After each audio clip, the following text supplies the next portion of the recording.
Hello student, आज का हमारा टॉपिक है वाणिज्य पशुधन पालन। वाणिज्य पशुधन पालन से पहले हमें ये जानना जरूरी है कि पशुपालन क्या होता है।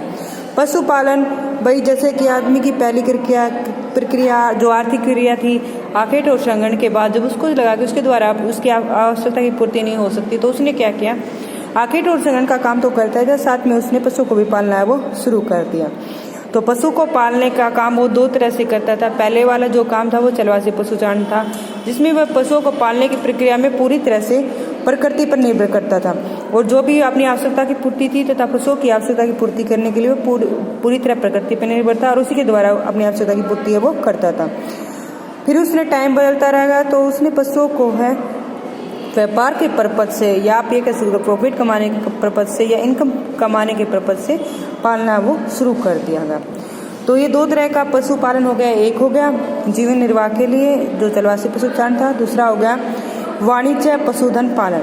वाणिज्य पशुधन पालन इस प्रकार की प्रक्रिया थी जिसमें मनुष्य ने जो पशु से प्राप्त होने वाली चीज़ें जैसे दूध है, मांस है, ऊन है, खाल है जैसी उत्पादों को व्यापार के पर्पज से मतलब पशुओं को पालना शुरू किया। उनसे जो चीज़ें प्राप्त होती थी उनके द्वारा वो इनकम प्राप्त करता था, उनको बेचकर अपनी इनकम प्राप्त वो करता था। वाणिज्य पशुधन में क्या था, वाणिज्य पशुपालन में जैसे कि उस पशुपालन में जो चलवासी पशुचारण में वो पूरी तरह प्रकृति पर निर्भर था अपनी आवश्यकता की पूर्ति करने के लिए तथा पशुओं की पूर्ति करने के लिए, जबकि वाणिज्य पशुधन में वो सभी तरह के चारे की व्यवस्था, पानी की व्यवस्था पशुओं की वो खुद ही करता था। अब हम डिस्कस करते हैं कि जो वाणिज्य पशुधन पालन के प्रमुख एरिया है वो कौन कौन से हैं। वाणिज्य पशुपालन के वर्ल्ड में प्रमुख 7 एरिया हैं। एक उत्तर अमेरिका का प्रेरी का क्षेत्र, दूसरा है दक्षिण अमेरिका में वेनेजुएला का क्षेत्र, तीसरा है ब्राजील के पठार का अर्जेंटीना का एरिया, फोर्थ है भाई दक्षिण अफ्रीका का वेल्ड का क्षेत्र, फिफ्थ है ऑस्ट्रेलिया न्यूजीलैंड का शीतोष्ण घास की भूमि और 6 है कैस्पियन सागर का एरिया और अरब सागर का एरिया। जो वाणिज्य पशुधन है एक विशेष प्रकार की एक विशिष्ट आर्थिक क्रिया हम कह सकते हैं, जिसमें जिस भी एरिया में की जाती थी वो उसमें एक ही तरह के पशु पाले जाते थे। जैसे कि इंडिया में हम ज़्यादातर देखते हैं कि गाय और भैंस पाली जाती हैं और एरिया के अकॉर्डिंग हम देखते हैं जो मरुस्थल एरिया होता है वहाँ पर ज़्यादातर भेड़ बकरी या ऊँट पाले जाते हैं, जहाँ पर टेम्परेचर ठीक रहता है, घास वास चारे की व्यवस्था अच्छी हो जाती है, वहाँ पर गाय भैंस पाली जाती हैं। जैसे अमेरिका में गाय ज़्यादा पाली जाती हैं, इंडिया में भैंसें ज़्यादा होती हैं, ऑस्ट्रेलिया में भेड़ बकरी हैं वो पाली जाती हैं। ठीक है, तो वाणिज्य पशुधन एक इस प्रकार की प्रक्रिया है जिसमें के द्वारा मतलब अपनी नई टेक्निक का, नए ज्ञान का प्रयोग करके इनकम प्राप्त करना, ज़्यादा से ज़्यादा प्रॉफिट करना, पशु से प्राप्त होने वाली वस्तुएं जैसे भाई दूध है, मांस है, ऊन है, इन सबको व्यापार के पर्पज के लिए यूज करना और उनसे इनकम प्राप्त करना वाणिज्य पशुधन की प्रमुख विशेषता मानी जाती है। अब हम डिस्कस करते हैं कि वाणिज्य पशुधन की प्रमुख विशेषताएं कौन कौन सी हैं। वाणिज्य पशुधन की प्रमुख विशेषता ये है कि इसमें जो पशुओं की हर तरह का ध्यान रखा जाता है, उनके प्रजनन का ध्यान रखा जाता है, नस्ल सुधार का रखा जाता है, अच्छी नस्ल के पशु पाले जाते हैं। अगर पशुओं को रोग हो जाता है रोगों की रोकथाम की जाती है, उनको बीमारी हो जाती है उनकी बीमारियों का इलाज वो किया जाता है।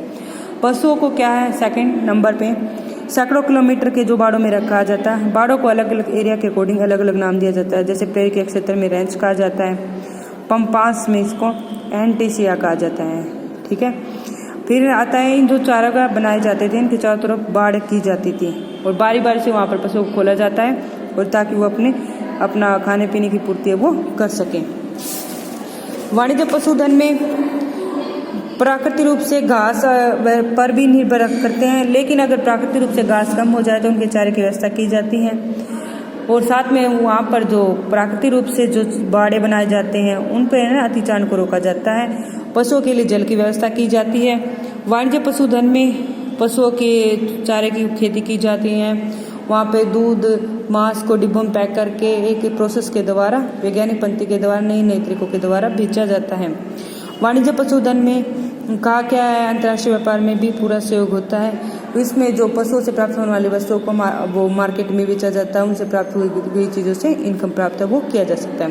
तो हम एक तरह से कह सकते हैं वाणिज्य पशुधन एक नई आर्थिक क्रिया थी जिसमें क्या है, पशुओं को पालने का मेन मकसद है उनसे ज़्यादा प्रॉफिट प्राप्त करना, ज़्यादा से ज़्यादा इनकम प्राप्त करना। पशुओं के द्वारा जो चीज़ें दी जाती है जैसे दूध है, मांस है, उनसे उनको बेचकर मार्केट में उनसे ज़्यादा इनकम लेना। इसके साथ साथ ही इसमें वाणिज्य पशुधन में पशुओं के लिए खाने की व्यवस्था, पानी की व्यवस्था, उनकी बीमारियों का इलाज, रोकथाम है, वो सभी किया जाता है अपने आप ही। और वाणिज्य पशुधन में जो भी पशुओं को बीमारी होती है उनका इलाज किया जाता है, उनका नस्लों के सुधार की व्यवस्था, ये सभी व्यवस्थाएं हैं वो वाणिज्य पशुधन में किया जाता है, ताकि अच्छी नस्ल के पशुओं, अच्छी उनको दूध मिले, अच्छा मांस मिले, अच्छा ऊन मिले, ताकि उनको ज़्यादा से ज़्यादा इनकम है वो प्राप्त किया जा सके। वाणिज्य पशुधन एक नई आर्थिक क्रियाएं है वो है जिसका मेन मकसद है ज़्यादा से ज़्यादा प्रॉफिट प्राप्त करना, मार्केट में पशुओं से प्राप्त होने वाली चीज़ों को बेचना और उनसे इनकम प्राप्त करना। Thank you.